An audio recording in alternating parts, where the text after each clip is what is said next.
So let me ask, how are you coping in Nigeria today?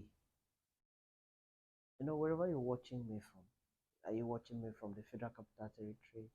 Are you watching me from Lagos? Are you watching me from Uyo in Akwa Ibom? Are you watching me in Calabar? Are you watching me in Kano? Are you watching me in Bayelsa or in Anambra State? At least I have mentioned all the geographical areas in Nigeria. How are you coping in your part of the country? You know why I'm asking that question? The truth is that life has become very difficult in Nigeria today. Extremely difficult. I've been in Nigeria for more than 4 decades. And I can tell you that I have never seen Nigeria as difficult as this time. It's extremely difficult. When I was in the university, I know how much my father used to give me every month for my feeding. If my father were to give me that amount of money today, it won't even take me for 1 week. But the same amount of money was able to take me for 1 month, and I wasn't starving. I could eat fine. So how are the students in the universities coping in Nigeria today? And what's the federal government doing? What are the state governments doing to ensure that life becomes meaningful for the citizens of the country? Hardship also has a connection with law. When the government allows hardship to take over the land, the law would see government as having failed in its responsibility. So how are parents feeding their children? How are parents paying school fees? How are parents transporting their children from one place to another to attend school? It's been extremely difficult in this country today, and I want government of this country at all levels to be concerned about the way Nigerian citizens are suffering. Life has been so difficult. Imagine imagine $1, $1 going for 1,400 naira today. What's happening? How do we allow our economy, our currency to fall so low, to go so flat on the ground like that and prostrate very terribly before the dollar? Now, I I want to look at the issue of the right to children in this video also. The hardship in this country has the possibility of affecting the rights of the average Nigerian child.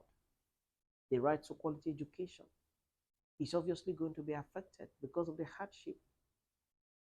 The right to good living as a child. I hope you know that children also have constitutional rights recognized by the Constitution of the Federal Republic of Nigeria. All the fundamental rights available to adults in Nigeria are also available to children.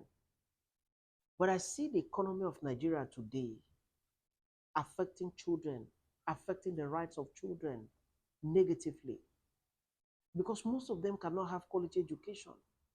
Most of them cannot have quality feeding. Most of them cannot have a lot of the rights provided in the Constitution. They cannot enjoy them optimally as a result of the hardship that is going on in the country.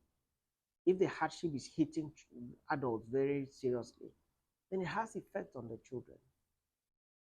I think that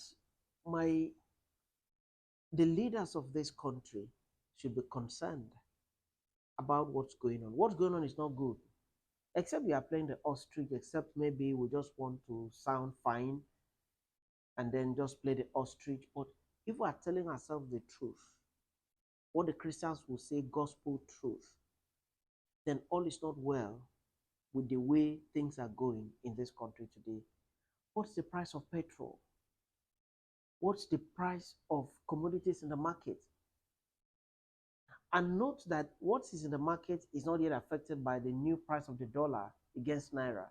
By the time they begin to implement the new price of the dollar against Naira in the commodities that we buy in the market, therefore means that what we are currently buying 1,000 could sell for 2,000.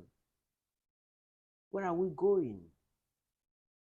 The hardship in the country is also affecting every other thing, including the law practice that we do as lawyers. It's affecting it because the money that your client is supposed to give you, he's now expected to give double. How rich are our people? So the hardship in the country is also affecting people's rights in the country. You know, you talk about builders, you talk about manufacturers. People are not buying cement because the cost of cement is very high. It's as a result of the hardship in the country. So it's affecting other people's businesses, contractors, cement sellers, road dealers, and all that. The ability of a country to be able to provide for its citizens at prices that are affordable should be the primary responsibility of any government. If we fail in this responsibility as a country, then it's sad, it's appalling, it's unacceptable. It is the interest of the law as a discipline to ensure, to ensure that there's no hardship in the land. Hardship is not faced by everybody. Today we're facing too much hardship. And what's happening to the members of the economic team of the federal government? You guys need to work harder. I've heard the National Assembly inviting the governor of the central bank to come forward and then explain why the dollar and naira disparity and all that. Well, the constitution allows the National Assembly to invite anybody to appear before them and offer explanation. But I ask, what explanation of the CBN governor will change the situation in the country right now?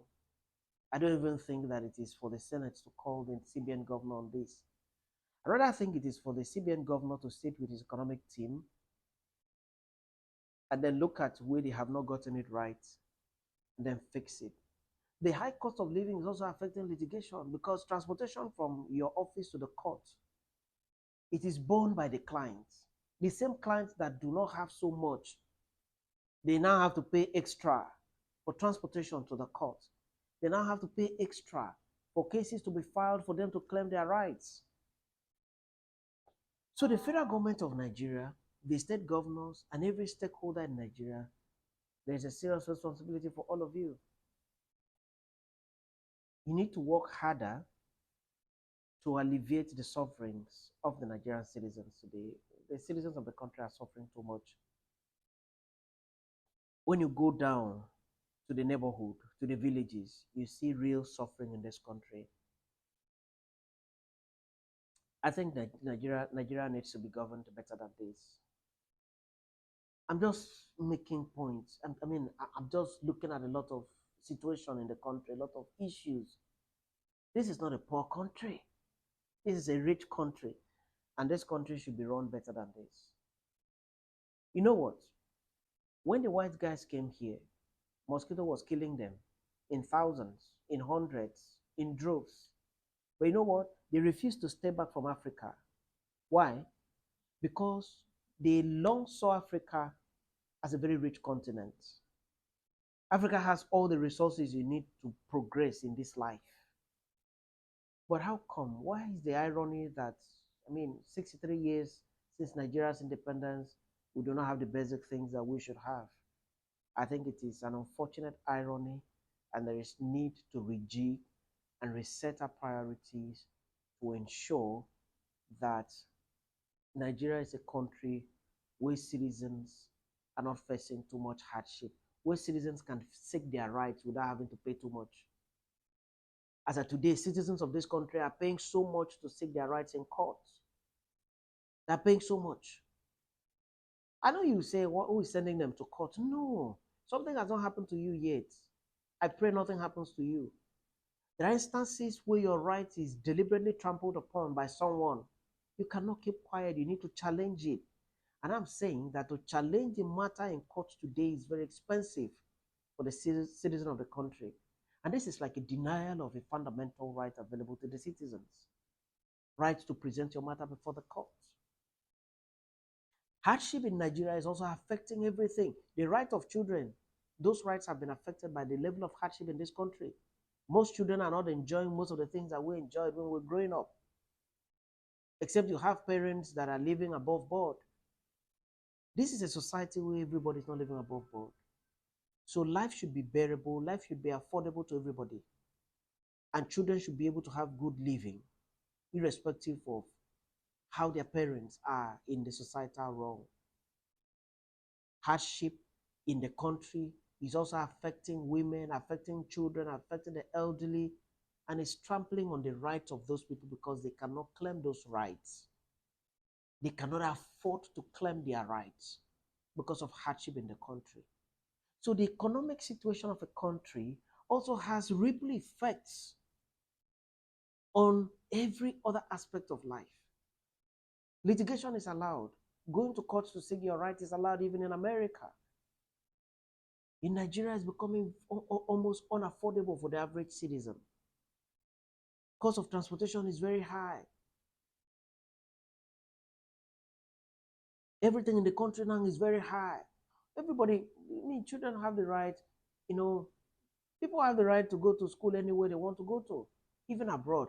But how many Nigerian citizens can afford it now? When you have to pay your school fees 10, 15 pounds, 15,000 pounds, and you change that to Naira, you have to pay with Naira. It's so high. My take finally is that government should make life easy and affordable.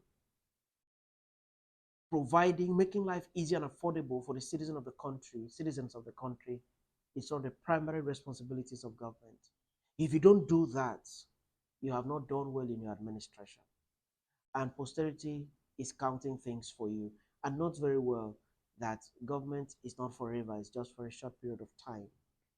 I just hope that Nigeria will be better governed so that citizens of the country will not have to pass through hell just to be citizens of Nigeria.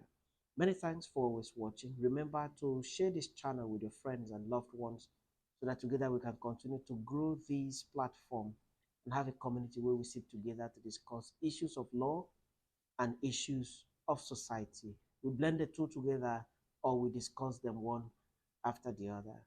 I'm always glad to know that you are there.